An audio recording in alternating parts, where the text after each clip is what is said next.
Street life, look, with these little rap niggas I just play with them. Something like fishing on the track, I keep baiting them. Caught up on the hook, now filleting them. Easy get to slaying them. Body found, now pray for him. Usually in the VI, listening to BI. I don't care if you box, I'm knocked like T.I. C.I. New York. What's up, guys? Welcome back to Faded Truth. Today I have the man behind the music of the upcoming movie Bully the Dead Don't Die dropping this fall. And I got DJ JuneBuhg here. How you feeling? Good. How you doing? You wrote the whole Bully soundtrack, produced it. Tell me what you did with it. I can start from the beginning real quick. I met Alex Doo-Block, actually. He edited my first music video, which is called. And then he hit me up about maybe 2 months ago saying that got this movie, which I knew about it because Block told me about it, coming out, but he had no soundtrack to it. I was like, how you have a movie and no soundtrack? I said, let me take care of that. You know what I'm saying? So we took care of the details on that part. And I've been working ever since. I got right now maybe between 12 to 15 records right now for the soundtrack. Are you considered like an artist, a writer, a producer, all of the above, DJ? Like all the above. I got my hands everywhere. I have artists I work with as well. I have producers I work with. I have producers signed to my label as well. And I also have artists signed to my label. So it's basically a mix of everything, basically producing, executive producer, cutting deals out with other people as well to make these, you know, a nice hot soundtrack. So the soundtrack basically is not just only hip hop. Also, there's some R&B records as well on it. There's some hip hop. There's some Latin trap on it. There's some Caribbean music as well. So a little mixture of everything, you know. So you're not just getting an East Coast hip hop album. You're getting basically a soundtrack that has features from different artists, different sound. So what is your favorite scene in Bully? Were you able to see any of it being made? I'm seeing little by little because I'm trying to put the music to the parts. Okay. So again, I'm like blinded right now. Well, that's kind of cool though that you're like getting the pieces of it, trying to I get little pieces here and there. I'm trying to add the sounds to the flicks basically. So you were raised in Jersey City? Yes. Okay, so when did you first realize that you liked music? Did you always like it from a young age? Were you like bopping around? Yeah. I mean, hip hop. I fell in love with in '83. I'm going way back. I'm pretty old. I wasn't born yet, but hey, I heard the '80s were great. They were popping. Was there any special inspiration that you had for hip hop?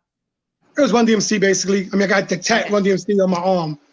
I mean, that's basically that's history. That's life. I used to listen to the radio shows, the mix shows, late night. I'm 10 years old, listening to the radio till like 3 o'clock, 4 o'clock in the morning, getting screamed from my parents the next day, But it was something that I just grabbed me. The attention grabbed me quickly. And from there, I started DJing in like in my 7th grade. I did my 8th grade graduation party, stuff like that. How'd you get the equipment? My mom, my parents did support, they kept me out of the streets, so basically that was one way to keep me out of the streets was getting the equipment I need. So the support always was there through the parents. So from there, I just kept on DJing, met with a lot of DJs back then, and then I moved down to Orlando in '93, '94. And during that time I moved out here, it was basically straight Miami-based music, like no hip hop. Right. So I was really one of the few DJs that just moved out here from Jersey who actually started doing my own parties out here and started bringing that hip hop sound over here. So I'm actually one of the first DJs to actually have brought the East Coast style of music to Orlando, Central Florida area, actually. La Mega? That was a radio station. I was like the first, before the Reggaeton really took off, that was like a Latin station that we played the first hip hop radio show. Basically got edited to that broadcast basically. And then they wanted me to change my style. Opened up the rest of the doors for you, right? Yeah, exactly. It was basically one station, then from there, open everything else up. I got fired from a lot of stations. Why? Because I'm my own person. I can't have somebody tell me what. You had the Jersey attitude. Can I curse? I can't see somebody else, a female or male, tell me what the fuck to play. You know what I'm saying? Like, if I'm the DJ, I don't care what your title is. I gotta play what I want to play because I'm basically, I got to where I'm at because of how I play music. Well, you're telling me, you're giving me the space, and then you can tell me I can't play it. Like, fuck out of here. Exactly. So I got fired a couple of times, but that's okay because it gets bigger and bigger and bigger. And it's all part of the story, because look where you're at now. Exactly. Orlando Mixtape Kings. What is that? So Orlando Mixtape Kings was basically my first company that I basically established in Orlando because I was DJing all the clubs, but not only the clubs, I also had the streets on lock. I mean about that, I had mixtapes out in the streets, flushing the streets, like every other week, 2 a month sometimes, and not just a mixtape, but it was hosted by upcoming artists. Okay. So a lot of artists that basically were upcoming during that time, like, you know, the Pitbulls, the Akons, the Joel T's, all those artists, I basically worked with them, and they were part of my history in a way that they were hosting my mixtapes. So it wasn't just a mixtape basically that I took out and had music on it. I actually had these artists talk over the CDs as well, because I don't talk too much, but they did all the hosting for me. So from there, I was able to pick up more gigs. I was able to start a DJ crew in a way. So I had like 7 DJs under me, meaning that basically if I wasn't working the streets or working the clubs, they were working. So basically it came out a big thing at Orlando that any A&R will come out here from any label, and they will go strictly to the DJs that were on the radio stations. But I'm the only DJ who's actually part of any of those meetings because I was on the streets. So they had the radio DJs, the little pretty boy, I call pretty boy niggas on the radio, but they didn't have the streets. So they would get mad because why is JuneBuhg in a meeting where he's on the radio? Right. But then they don't understand that I had the streets on flush with the mixtape so bad that the A&Rs needed me, you know? So anytime I had a new artist, Frank White, the Frank White of the mixtape, yeah, because you know I spoke about Frank White, the King of New York. That was a title that I took on because just dropping the mixtape. So that was a drug to the streets. Who was your favorite artist that you worked with back then that's now famous? Joel Cheese was one.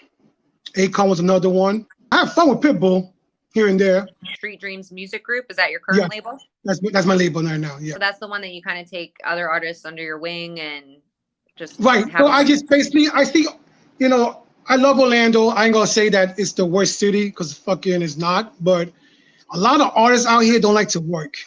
That's probably even everywhere, but because I live here, I notice it more here. Right. You know, artists, it's more than just making one record. You know, that's not being an artist. Artist is a lot of grinding behind, a lot of overtime, a lot of, you know, all nights in the studio.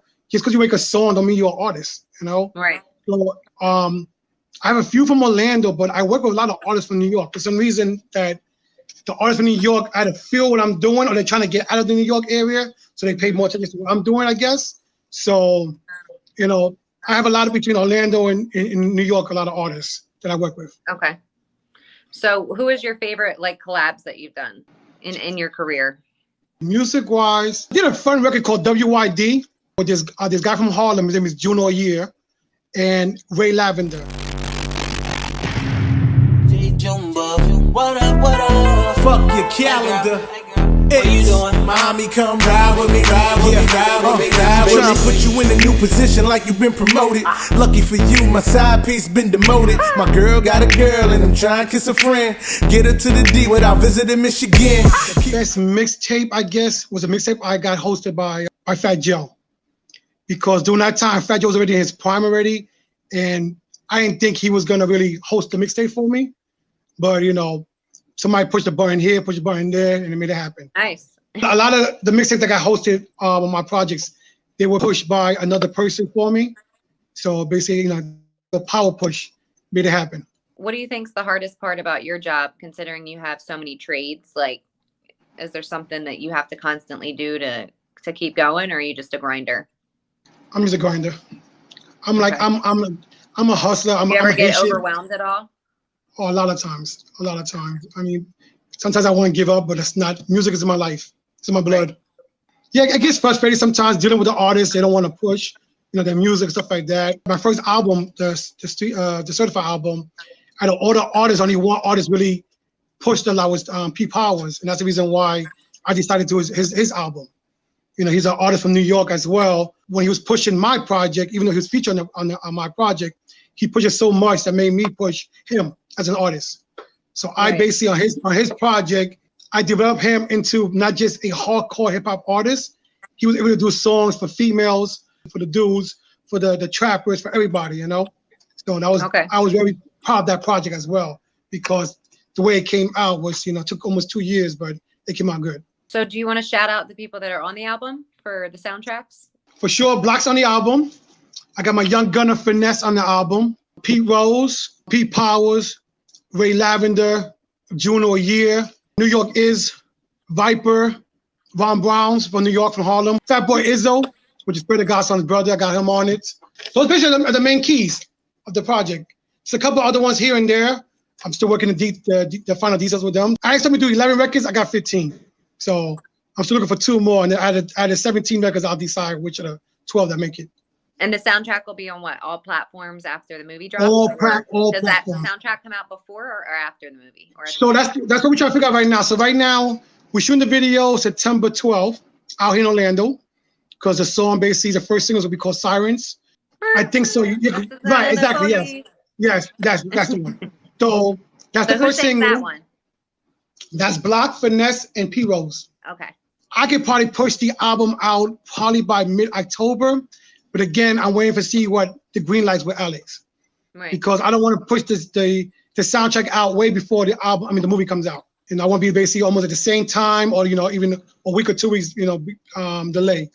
Gotcha. So I think we're gonna push maybe 2 singles out before the actually soundtrack comes out. Listening to the soundtrack here with my man Block, JuneBuhg. What up? All right, good shit, good music. What's next? What's next? From Tampa, Chrissy Cat that Block put me on to her. Definitely. Chrissy Cat, what up? Got it. Tampa in the building. She on the movie soundtrack. I told her it was gonna happen. So is there anyone that you want to work with in the future that you haven't?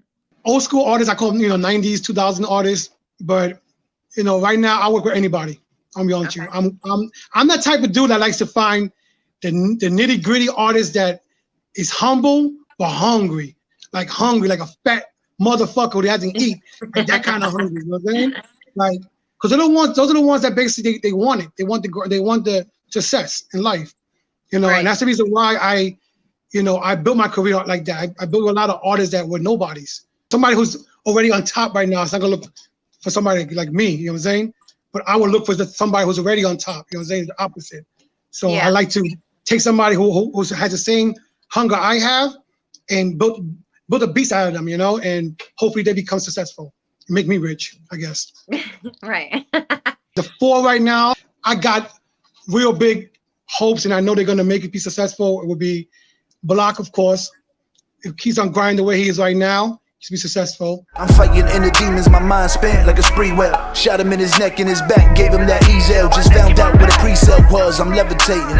Closing line of retail love, I'm hella faded shit. My heart been broken by too many. What's good for the gander, not good for the goose and henny. So check, that's 1 check right there for me.